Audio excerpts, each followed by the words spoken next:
Hello, everyone. Welcome once again. I know that I've said 8:30 a few times now, and it is definitely 9 o'clock, and it was definitely 9 o'clock last time. So I think I'm gonna probably say between 8:30 and 9 because 9 clearly seems to be where I sway toward. Maybe it's just a more magical hour. I have no way of knowing. But what I can tell you is that we are going to begin with chapter 3 of Harry Potter and the Sorcerer's Stone. If you're not caught up, you can catch chapter 1 and chapter 2 right here in this channel. So feel free to come back to this later on.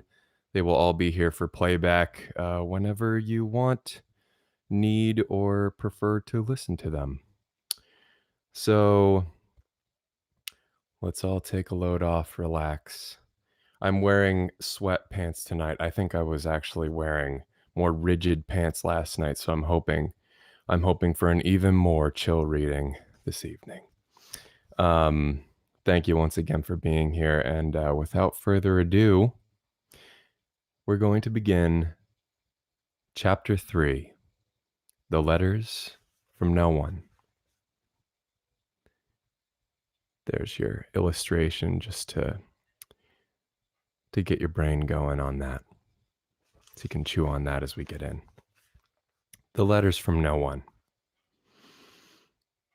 The escape of the Brazilian boa constrictor earned Harry his longest ever punishment. By the time he was allowed out of his cupboard again, the summer holidays had started, and Dudley had already broken his new video camera, crashed his remote control airplane, and first time out on his racing bike, knocked down old Mrs. Figg as she crossed Privet Drive on her crutches.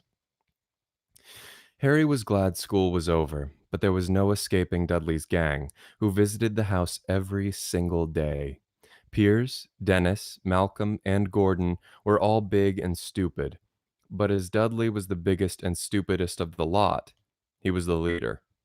The rest of them were all quite happy to join in Dudley's favorite sport, Harry hunting.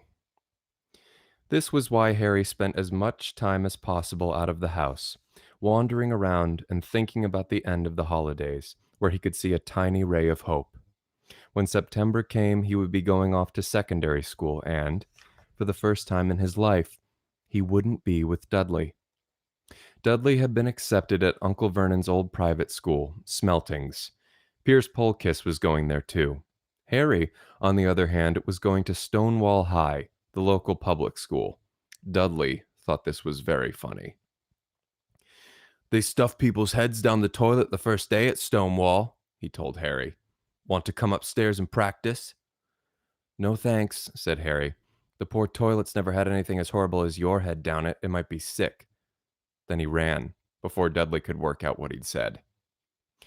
One day in July, Aunt Petunia took Dudley to London to buy his Smeltings uniform, leaving Harry at Mrs. Figg's. Mrs. Figg wasn't bad, as usual. Mrs. Figg wasn't as bad as usual. It turned out she'd broken her leg tripping over one of her cats, and she didn't seem quite as fond of them as before. She let Harry watch television and gave him a bit of chocolate cake that tasted as though she'd had it for several years. That evening, Dudley paraded around the living room for the family in his brand new uniform. Smelting's boys wore maroon tailcoats, orange knickerbockers, and flat straw hats called boaters. They also carried knobbly sticks, used for hitting each other while the teachers weren't looking. This was supposed to be good training for later life. As he looked at Dudley in his new knickerbockers, Uncle Vernon said gruffly that it was the proudest moment of his life. Aunt Petunia burst into tears and said she couldn't believe it was her ickle Dudleykins. He looked so handsome and grown up. Harry didn't trust himself to speak. He thought two of his ribs might already have cracked from trying not to laugh. There was a horrible smell in the kitchen the next morning when Harry went in for breakfast. It seemed to be coming from a large metal tub in the sink. He went to have a look. The tub was full of what looked like dirty rags swimming in gray water. What's this? He asked Aunt Petunia. Her lips tightened as they always did if he dared to ask a question. Your new school uniform, she said. Harry looked in the bowl again. Oh, he said. I didn't realize it had to be so wet. Don't be stupid, snapped Aunt Petunia. I'm dyeing some of Dudley's old things gray for you. It'll look just like everyone else's when I've finished. Harry seriously doubted this, but thought it best not to argue. He sat down at the table and tried not to think about how he was going to look on his first day at Stonewall High, like he was wearing bits of old elephant skin, probably.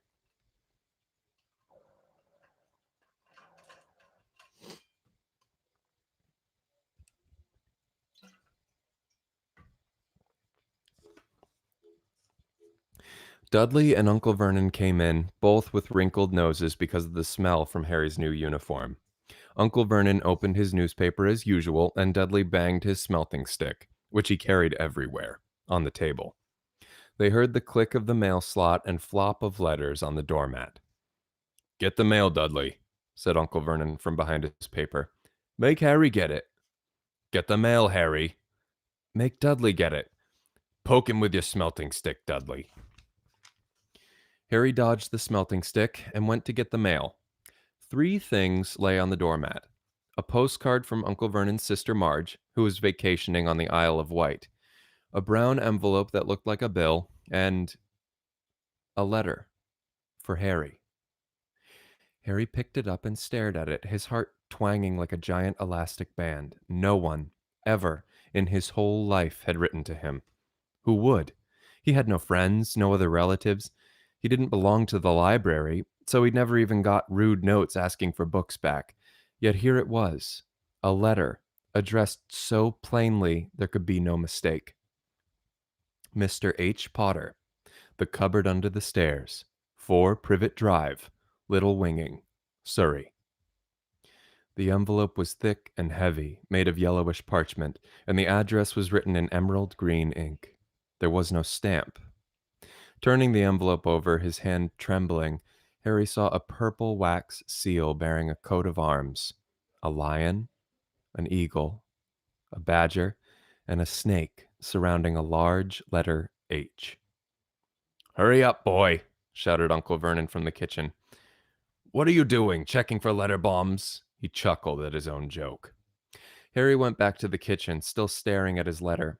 He handed Uncle Vernon the bill and the postcard, sat down, and slowly began to open the yellow envelope. Uncle Vernon ripped open the bill, snorted in disgust, and flipped over the postcard. Marge is ill, he informed Aunt Petunia. Ate a funny whelk. Dad, said Dudley suddenly. Dad, Harry's got something. Harry was on the point of unfolding his letter, which was written on the same heavy parchment as the envelope, when it was jerked sharply out of his hand by Uncle Vernon. That's mine, said Harry, trying to snatch it back.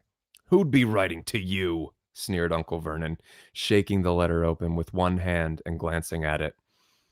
His face went from red to green faster than a set of traffic lights. And it didn't stop there. Within seconds, it was the grayish white of old porridge. Petunia, he gasped.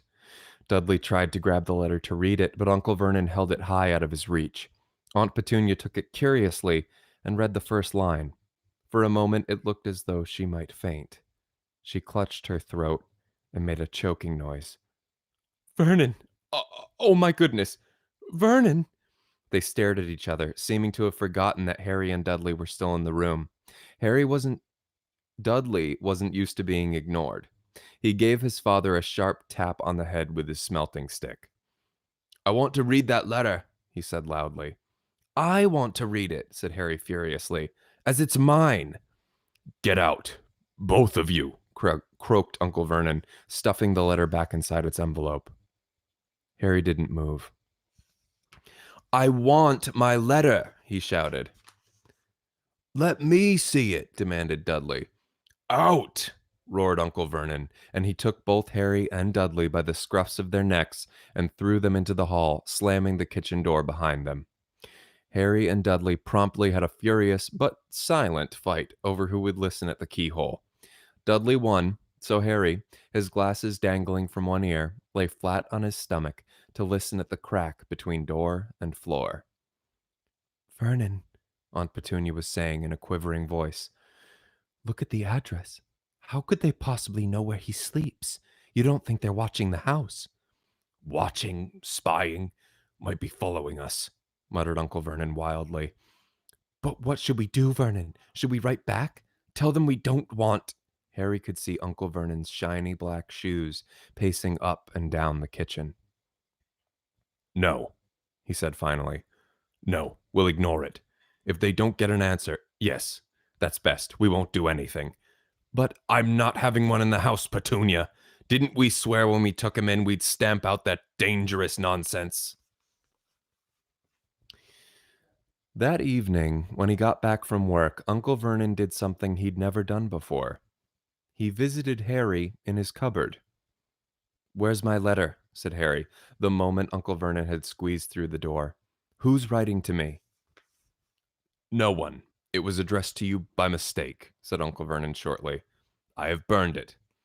It was not a mistake, said Harry angrily. It had my cupboard on it. Silence! Yelled Uncle Vernon, and a couple of spiders fell from the ceiling. He took a few deep breaths and then forced his face into a smile, which looked quite painful. Uh, yes, Harry, about this cupboard. Your aunt and I have been thinking. You're really getting a bit big for it. We think it might be nice if you moved into Dudley's second bedroom. Why? Said Harry. Don't ask questions, snapped his uncle. Take this stuff upstairs now. The Dursleys' house had 4 bedrooms, one for Uncle Vernon and Aunt Petunia, one for visitors, usually Uncle Vernon's sister Marge, one where Dudley slept, and one where Dudley kept all the toys and things that wouldn't fit into his first bedroom. It only took Harry one trip upstairs to move everything he owned from the cupboard to this room. He sat down on the bed and stared around him. Nearly everything in here was broken. The month-old video camera was lying on top of a small working tank Dudley had once driven over the next-door neighbor's dog. In the corner was Dudley's first ever television set, which he'd put his foot through when his favorite program had been canceled. There was a large bird cage, which had once held a parrot that Dudley had swapped at school for a real air rifle, which was up on a shelf with the end all bent because Dudley had sat on it. Other shelves Other shelves were full of books. They were the only things in the room that looked as though they'd never been touched. From downstairs came the sound of Dudley bawling at his mother. I don't want him in there. I need that room. Make him get out. Harry sighed and stretched out on the bed. Yesterday, he'd have given anything to be up here. Today, he'd rather be back in his cupboard with that letter than up here without it. Next morning at breakfast, everyone was rather quiet. Dudley was in shock. He'd screamed, whacked his father with his smelting stick, been sick on purpose, kicked his mother, and thrown his tortoise through the greenhouse roof, and he still didn't have his room back. Harry was thinking about this time yesterday and bitterly wishing he'd opened the letter in the hall. Uncle Vernon and Aunt Petunia kept looking at each other darkly. When the mail arrived, Uncle Vernon, who seemed to be trying to be nice to Harry, made Dudley go and get it. They heard him banging things with his smelting stick all the way down the hall. Then he shouted, There's another one! Mr. H. Potter, the smallest bedroom, 4 Privet Drive. What with a strangled cry, Uncle Vernon leapt from his seat and ran down the hall, Harry right behind him. Uncle Vernon had to wrestle Dudley to the ground to get the letter from him, which was made difficult by the fact that Harry had grabbed Uncle Vernon around the neck from behind. After a minute of confused fighting, in which everyone got hit a lot by the smelting stick, Uncle Vernon straightened up, gasping for breath, with Harry's letter clutched in his hand. Go to your cupboard. I mean, your bedroom, he wheezed at Harry. Dudley, go, just go. Harry walked round and round his new room. Someone knew he had moved out of his cupboard, and they seemed to know he hadn't received his first letter. Surely that meant they'd try again? And this time, he'd make sure they didn't fail. He had a plan. The repaired alarm clock rang at 6 o'clock the next morning. Harry turned it off quickly and dressed silently. He mustn't wake the Dursleys. He stole downstairs without turning on any of the lights. He was going to wait for the postman on the corner of Privet Drive and get the letters for number 4 first. His heart hammered as he crept across the dark hall toward the front door. Ah! Harry leapt into the air. He'd trodden on something big and squashy on the doormat, something alive. Lights clicked on upstairs, and to his horror, Harry realized that the big, squashy something had been his uncle's face. Uncle Vernon had been lying at the foot of the front door in a sleeping bag, clearly making sure that Harry didn't do exactly what he'd been trying to do. He shouted at Harry for about half an hour, and then told him to go and make a cup of tea. Harry shuffled miserably off into the kitchen, and by the time he got back, the mail had arrived, right into Uncle Vernon's lap. Harry could see 3 letters addressed in green ink. I want, he began, but Uncle Vernon was tearing the letters into pieces before his eyes. Uncle Vernon didn't go to work that day. He stayed at home and nailed up the mail slot. See, he explained to Aunt Petunia through a mouthful of nails. If they can't deliver them, they'll just give up. I'm not sure that'll work, Vernon. Oh, these people's minds work in strange ways, Petunia. They're not like you and me, said Uncle Vernon, trying to knock in a nail with the piece of fruitcake Aunt Petunia had just brought him.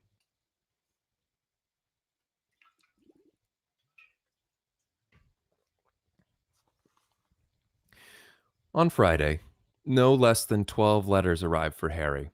As they couldn't go through the mail slot, they had been pushed under the door, slotted through the sides, and a few even forced through the small window in the downstairs bathroom. Uncle Vernon stayed at home again. After burning all the letters, he got out a hammer and nails and boarded up the cracks around the front and back doors so no one could go out. He hummed Tiptoe Through the Tulips as he worked and jumped at small noises. On Saturday, things began to get out of hand. 24 letters to Harry found their way into the house, rolled up and hidden inside each of the 24 eggs that their very confused milkman had handed Aunt Petunia through the living room window. While Uncle Vernon made furious telephone calls to the post office and the dairy, trying to find someone to complain to, Aunt Petunia shredded the letters in her food processor. Who on earth wants to talk to you this badly? Dudley asked Harry in amazement. On Sunday morning, Uncle Vernon sat down at the breakfast table looking tired and rather ill, but happy. No post on Sundays, he reminded them cheerfully as he spread marmalade on his newspapers. No damn letters today. Something came whizzing down the kitchen chimney as he spoke and caught him sharply on the back of the head. Next moment, 30 or 40 letters came pelting out of the fireplace like bullets. The Dursleys ducked, but Harry leapt into the air, trying to catch one. Out! Out! Uncle Vernon seized Harry around the wrist and threw him into the hall. When Aunt Petunia and Dudley had run out with their arms over their faces, Uncle Vernon slammed the door shut. They could hear the letters still streaming into the room, bouncing off the walls and floor. That does it, said Uncle Vernon, trying to speak calmly, but pulling great tufts out of his mustache at the same time. I want you all back here in 5 minutes, ready to leave. We're going away. Just pack some clothes. No arguments. He looked so dangerous, with half his mustache missing, that no one dared argue. 10 minutes later, they had wrenched their way through the boarded up doors and were in the car, speeding toward the highway. Dudley was sniffling in the back seat. His father had hit him round the head for holding them up while he tried to pack his television, VCR, and computer in his sports bag. They drove, and they drove. Even Aunt Petunia didn't dare ask where they were going. Every now and then, Uncle Vernon would take a sharp turn and drive in the opposite direction for a while. Shake 'em off, shake 'em off, he would mutter whenever he did this. They didn't stop to eat or drink all day. By nightfall, Dudley was howling. He'd never had such a bad day in his life. He was hungry. He'd missed 5 television programs he wanted to see, and he'd never gone so long without blowing up an alien on his computer. Uncle Vernon stopped at last outside a gloomy looking hotel on the outskirts of a big city. Dudley and Harry shared a room with twin beds and damp, musty sheets. Dudley snored, but Harry stayed awake, sitting on the windowsill, staring down at the lights of passing cars and wondering. They ate stale cornflakes and cold tinned tomatoes on toast for breakfast the next day. They had just finished when the owner of the hotel came over to their table. "Excuse me, but is one of you Mr. H. Potter? Only I got about 100 of these at the front desk." She held up a letter so they could read the green ink address. Mr. H. Potter, room 17, Railview Hotel, Cokeworth. Harry made a grab for the letter, but Uncle Vernon knocked his hand out of the way. The woman stared. "I'll take them," said Uncle Vernon, standing up quickly and following her from the dining room. "Wouldn't it be better just to go home, dear?" Aunt Petunia suggested timidly hours later, but Uncle Vernon didn't seem to hear her. Exactly what he was looking for, none of them knew. He drove them into the middle of a forest, got out, looked around, shook his head, got back in the car, and off they went again. The same thing happened in the middle of a plowed field, halfway across a suspension bridge, and at the top of a multi-level parking garage. "Daddy's gone mad, hasn't he?" Dudley asked Aunt Petunia dully late that afternoon. Uncle Vernon had parked at the coast, locked them all inside the car, and disappeared. It started to rain. Great drops beat on the roof of the car. Dudley sniveled. "It's Monday," he told his mother. "The great Humberto's on tonight. I want to stay somewhere with a television." Monday.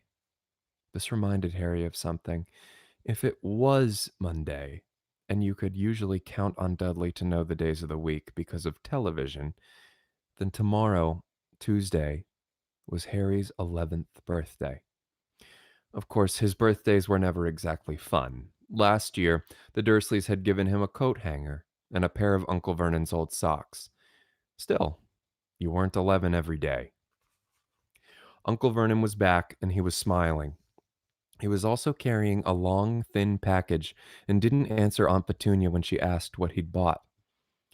"Found the perfect place," he said. "Come on, everybody out."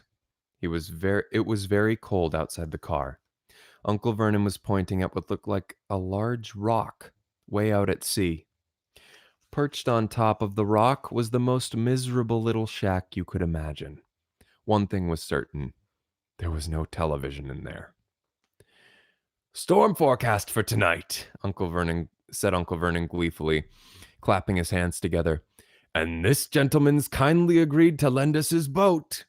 A toothless old man came ambling up to them, pointing, with a rather wicked grin, at an old rowboat bobbing in the iron gray water below them. "I've already got us some rations," said Uncle Vernon, "so all aboard." It was freezing in the boat. Icy sea spray and rain crept down their necks, and a chilly wind whipped their faces. After what seemed like hours, they reached the rock, where Uncle Vernon, slipping and sliding, led the way to the broken down house. The inside was horrible. It smelled strongly of seaweed, the wind whistled through the gaps in the wooden walls, and the fireplace was damp and empty. There were only 2 rooms. Uncle Vernon's rations turned out to be a bag of chips each and 4 bananas. He tried to start a fire, but the empty chip bags just smoked and shriveled up. "Could do with some letters now, huh?" he said cheerfully. He was in a very good mood. Obviously, he thought nobody stood a chance of reaching them here in a storm to deliver mail. Harry privately agreed, though the thought didn't cheer him up at all. As night fell, the promised storm blew around them. Spray from the high seas splattered the walls of the hut, and a fierce wind rattled the filthy windows. Aunt Petunia found a few moldy blankets in the second room and made up a bed for Dudley on the moth-eaten sofa. She and Uncle Vernon went off to the lumpy bed next door, and Harry was left to find the softest bit of floor he could and to curl up under the thinnest, most ragged blanket. The storm raged more and more ferociously as the night went on. Harry couldn't sleep. He shivered and turned over, trying to get comfortable, his stomach rumbling with hunger. Dudley's snores were drowned by the low rolls of thunder that started near midnight. The lighted dial of Dudley's watch, which was dangling over the edge of the sofa on his fat wrist, told Harry he'd be 11 in 10 minutes' time. He lay and watched his birthday tick nearer, wondering if the Dursleys would remember at all, wondering where the letter writer was now. 5 minutes to go. Harry heard something creak outside. He hoped the roof wasn't going to fall in, although he might be warmer if it did. 4 minutes to go. Maybe the house in Privet Drive would be so full of letters when they got back that he'd be able to steal one somehow. 3 minutes to go. Was that the sea slapping hard on the rock like that? And 2 minutes to go. What was that funny crunching noise? Was the rock crumbling into the sea? 1 minute to go, and he'd be 11. 30 seconds, 20, 10, 9. Maybe he'd wake Dudley up just to annoy him. 3, 2, 1. Boom! The whole shack shivered, and Harry sat bolt upright, staring at the door. Someone was outside, knocking to come in. Thank you, everyone. I hope you enjoyed chapter 3, and I can't wait to get into chapter 4. It's one of my favorites. I hope you're feeling calm. I hope everything's going okay with you where you are as well as it can be. I hope you're healthy and safe.